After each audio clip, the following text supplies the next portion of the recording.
अस्सलाम वालेकुम, मैं हूं अरबाब जहांगीर। आप देख रहे हैं मेरा यूट्यूब चैनल। उम्मीद है तमाम देखने वाले खैरियत से होंगे। 13 अक्टूबर को the legend of Maula Jatt release हुई और आज उसकी रिलीज़ को 1 हफ़्ता मुकम्मल हो गया और इस 1 हफ़्ते में the legend of Maula Jatt ने पूरी दुनिया में कामयाबी के झंडे गाड़े हैं। सिर्फ पाकिस्तान में ही नहीं, पाकिस्तान से बाहर भी ये फ़िल्म कामयाब रही और 1 हफ़्ते के अंदर सबसे ज़्यादा कमाने वाली पाकिस्तान की ये फ़िल्म बन गई है। 60 करोड़ के करीब अभी तक इसकी कमाई पहुँच चुकी है और 6 दिन में 50 करोड़ का जो एक लैंडमार्क था वो इसने पूरा कर लिया था।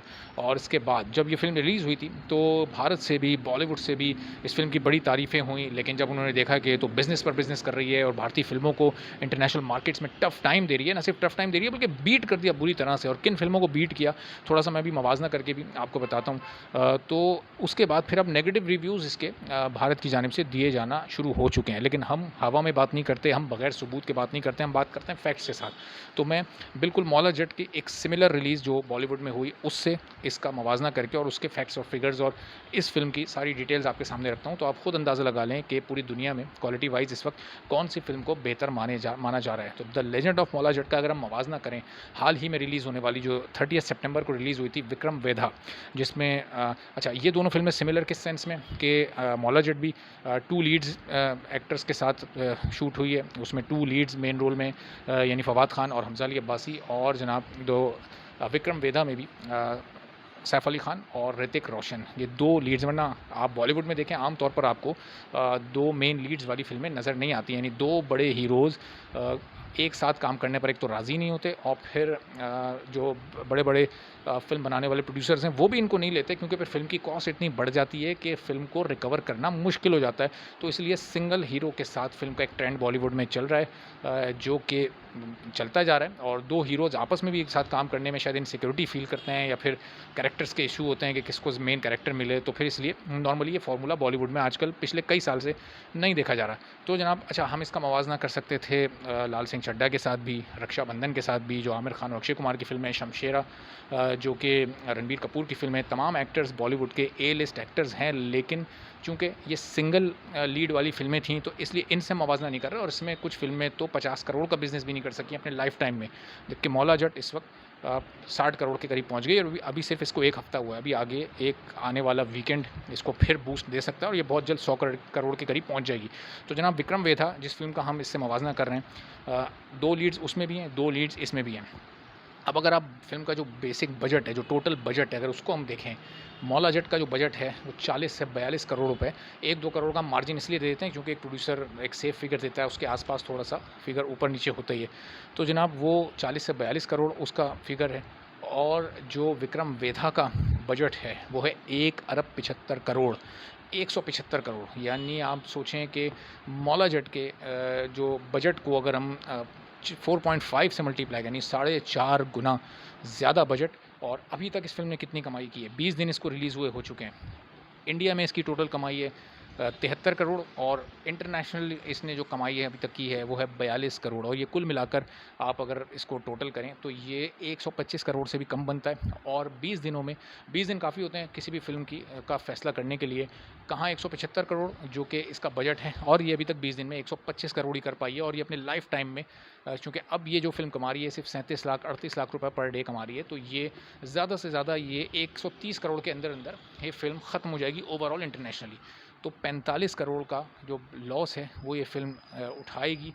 इस फ़िल्म में आप देखिए मौला जट का जो बजट है वो है 42 करोड़ मैक्सिमम, ये सारे खर्चे हम मिलाकर बता रहे हैं। और ऋतिक रोशन ने विक्रम वेधा में काम करने के लिए 80 करोड़ रुपए लिए हैं, यानी मौला जट पूरी जो बनी है वो ऋतिक रोशन की आधी फ़ीस में बनी है। तो आप सोचें कि इस वक्त जो मौला जट बिज़नेस कर रही है, कितनी काबिल तारीफ़ है ये टीम, कितनी काबिल तहसीन है इनका काम कि पूरी दुनिया में इसको पसंद किया जा रहा है और कितने कम पैसों में ये बना है एज़ कम्पेयर टू बॉलीवुड।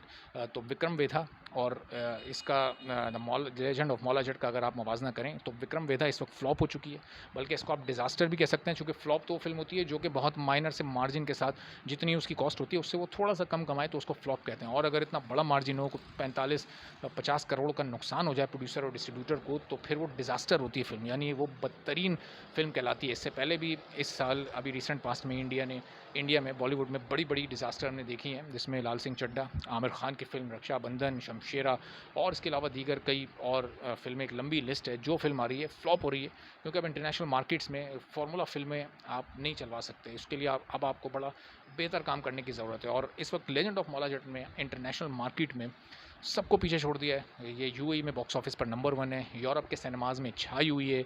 आप अमेरिका ले लें, ख़ासतौर पर शुमाली अमेरिका, कनाडा, वहाँ पर सिनेमाज़ में इसके अलावा किसी के टिकट मिल ही नहीं रहे। बड़ी बदकिस्मत ये कि पाकिस्तान में 2 बड़े सिनेमाज़ ने इसको अभी तक स्क्रीन नहीं किया।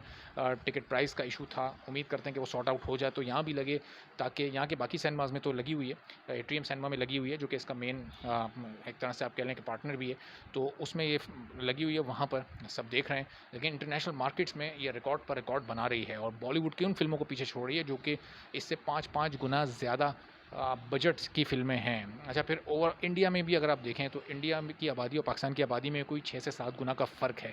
यानी अगर इंडिया में एक फ़िल्म कमाती है 100 करोड़ और अगर पाकिस्तान में कोई फ़िल्म कमाती है 20 करोड़, तो आबादी के पॉइंट ऑफ व्यू से वो 20 करोड़ ज़्यादा अहमियत रखते हैं बनिस्बत इंडिया के 100 करोड़ के। चूँकि इंडिया में फ़िल्म देखने का रुझान वैसे भी बहुत ज़्यादा है और फिर जो आबादी का फ़र्क है, तो उसको सामने रखते हुए the legend of Maula Jatt, अगर हम इंडिया की आबादी से कंपेयर करें, चूँकि बॉलीवुड मुस्तकिल इसको किसी न किसी तरह फ्लॉप ज़ोन में लाने की कोशिश कर रहा है और एक प्रोपेगेंडा भी इस फ़िल्म के ख़िलाफ़ शुरू हो चुका है। तो अगर इंडिया की आबादी को से आप उसके उस तनासुब से अगर इस फ़िल्म की हम बात करें, तो इस वक्त तक ये फ़िल्म 200 करोड़ कमा चुकी है।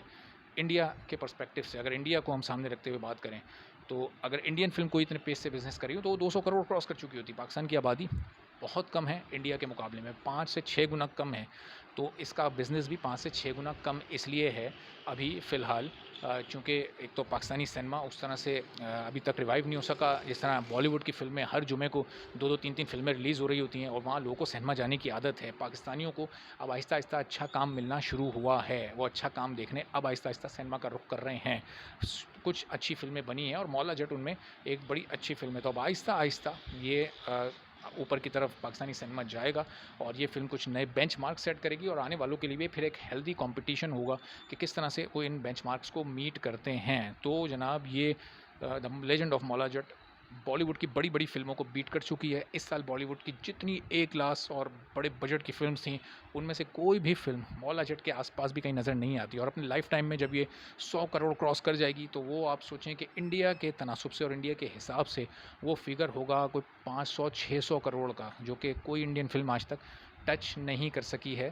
सिर्फ़ इंडियन सिनेमा की बात हो रही है। चाइनीज़ मार्केट में वो लोग रिलीज़ जब करते हैं, तो वो फिर फ़िल्में चूँकि वहाँ बड़ी मार्केट है फ़िल्मों की और ये भी जब चाइना में रिलीज़ होगी मौला जट भी, तो फिर वहाँ से इसको बड़ा बिज़नेस मिलेगा, क्योंकि पूरी दुनिया की सबसे बड़ी फ़िल्मों की मार्केट इस वक्त चाइना है। तो वहाँ पर इसको प्लानिंग हो रही है रिलीज़ करने की, तो वहाँ अगर ये रिलीज़ होती है और वहाँ हिट भी हो जाती है, तो कोई भरोसा नहीं, कोई कुछ नहीं कह सकते कि ये पाकिस्तान की पहली 200 करोड़ मुकम्मल करने वाली फ़िल्म हो जाए और फिर ये एक सुपर हिट और मेगा ब्लॉकबस्टर के तौर पर इसका वर्डिक्ट कहलाएगा। तो इस वक्त बॉलीवुड की तमाम फ़िल्मों को ये बीट कर चुकी है, इंटरनेशनल मार्केट में छाई हुई है। मज़ीद इसके बारे में जो भी डेवलपमेंट और अपडेट्स आएँगी, तो इंशाल्लाह उस पर बात करते रहेंगे और अगर इंडिया से कोई प्रोपेगेंडा या इस तरह की कोई तनकीद, बेजा तनकीद इस पर होगी, तो फिर उसका इस तरह से फैक्ट्स और फिगर्स के साथ जवाब भी देते रहेंगे। मज़ीद फैक्ट्स और फिगर्स भी बताए जा सकते थे, लेकिन इतने मुनासिब थे, आसानी के साथ बात आप तक भी पहुँच गई और इंडिया तक भी पहुँच जानी चाहिए कि जनाब आपके किसी प्रोपेगेंडे से या आपके नेगेटिव रिव्यूज़ से इस फ़िल्म की मकबूलियत कम नहीं होगी। तो अब अगली वीडियो में इंशाल्लाह इसके मज़ीद कुछ ख़बरों और अपडेट्स और डेवलपमेंट्स के साथ हाज़िर होंगे। जो लोग चैनल पर नहीं है, चैनल ज़रूर सब्सक्राइब कर लें ताकि ये वीडियोज़ आप तक भी पहुँचती रहें। इजाज़त दीजिए, अल्लाह हाफ़िज़।